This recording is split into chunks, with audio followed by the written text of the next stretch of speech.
Civil सेवा परीक्षा पास करने का सपना हर कोई देखता है।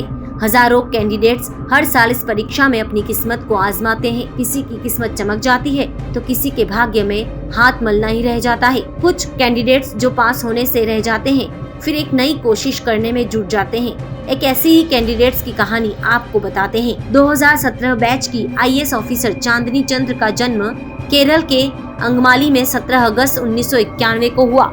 उन्होंने अपनी स्कूली शिक्षा केरल के प्राइवेट स्कूल से की। उसके बाद ग्रेजुएशन किया और फिर IIT मद्रास के स्टूडेंट बनी। फिर उन्होंने साल 2014 में सिविल सेवा परीक्षा दी, लेकिन अपने पहले प्रयास में उन्हें नाकामी हासिल हुई। फिर दूसरे अटेम्प्ट में इंटरव्यू के दौरान सफल होने से चूक गई। उसके बाद उन्होंने PhD के लिए प्रवेश परीक्षा पास की। साल 2017 बैच की IAS ऑफिसर बनी। IAS परीक्षा क्लियर करने के बाद उन्होंने अरुण सुदर्शन से शादी की। अरुण सिविक डेटा लैब में इकोनॉमिक्स और नीति शोध करता है। अरुण और चांदनी की मुलाकात पहली बार IIT मद्रास में पढ़ाई के दौरान हुई थी। फिर दोनों में दोस्ती हुई और दोस्ती प्यार में बदल गई। अब आपको चांदनी चंद्रन के IAS बनने की दिलचस्प कहानी बताते हैं। कई बार जिंदगी में ऐसे मोड़ आते हैं जो आपकी पूरी जिंदगी को बदल कर रख देते हैं। ऐसा ही कुछ चांदनी के साथ भी हुआ। अखबार में उनके बॉयफ्रेंड के साथ उनकी एक फोटो छपी। बारिश में भीगते हुए अपने बॉयफ्रेंड के साथ छाते के नीचे वो खड़ी नजर आ रही थी। इसी फोटो में चांदनी की जिंदगी को बदल दिया। दरअसल 10 मई 2016 सिविल सर्विसेज एग्जाम 2015 का फाइनल रिजल्ट आने वाला था और वो अपने बॉयफ्रेंड अरुण सुदर्शन के साथ अपनी टेंशन को दूर करने के लिए बाहर घूमने निकली थी। क्योंकि उनका सिलेक्शन नहीं हुआ था तो दूसरे दिन अखबार में IAS टॉपर्स की तस्वीरें छपी थी। उसी में एक फोटो अरुण और चांदनी की बारिश में भीगते हुए छाते के साथ छपी। तब चांदनी ने सोचा कि शायद ये मेरे लिए ऊपर वाले का एक संकेत है, वे मुझे सिग्नल दे रहे हैं। UPSC टॉपर्स में मेरी भी एक फोटो हो सकती है। फिर चांदनी ने अपनी मंजिल की ओर देखा। उनकी मंजिल थी और वो फिर से जी तोड़ मेहनत में लग गई। उनकी मेहनत सफल हुई। UPSC में सिलेक्शन के बाद उन्होंने अपने बॉयफ्रेंड अरुण सुदर्शन से शादी कर ली।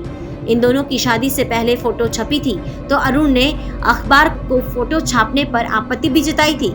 इस बात का खुलासा अरुण सुदर्शन ने ट्वीट कर बताया कि लॉकडाउन के कारण वे पिछले 2 साल से शादी की सालगिरह भी नहीं मना पा रहे थे, क्योंकि उनकी पत्नी चांदनी त्रिपुरा में और वे खुद केरल में थे। चांदनी चंद्रन ने भी ट्वीट कर कहा था कि वे उस फोटो को याद कर रही थी। फोटोग्राफर ने उन्हें फोटो दोबारा भेजी और फिर इन दोनों ने उस फोटोग्राफर का शुक्रिया भी किया।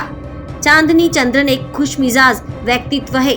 वह जरूरतमंद लोगों की हमेशा मदद करती है, हमेशा सोशल मीडिया पर एक्टिव रहती हैं। उनके कई फॉलोअर्स भी हैं। चांदनी मोटिवेशनल स्पीकर के तौर पर भी कक्षाएं और सेमिनार भी आयोजित करती हैं। चांदनी एक मध्यम वर्गीय हिंदू राजपूत परिवार से आती हैं और उनके पिता एक सरकारी कर्मचारी थे। वे हमेशा चांदनी को सिविल सेवा में रहने के लिए प्रोत्साहित करते थे। चांदनी ने पेपर में छपी अपनी उस फोटो को सकारात्मक तौर पर लिया और अपने सपने को पूरा करने में लग गई। आज सफलता उनके साथ है। किसी ने सच ही कहा है, मेहनत करने वालों की कभी हार नहीं होती है। हमारे साथ जुड़े रहने के लिए देखते रहिए देश रोजाना का YouTube चैनल। सब्सक्राइब कीजिए, साथ ही देश रोजाना की खबरें सबसे पहले देखने के लिए प्रेस कीजिए बेल आइकन।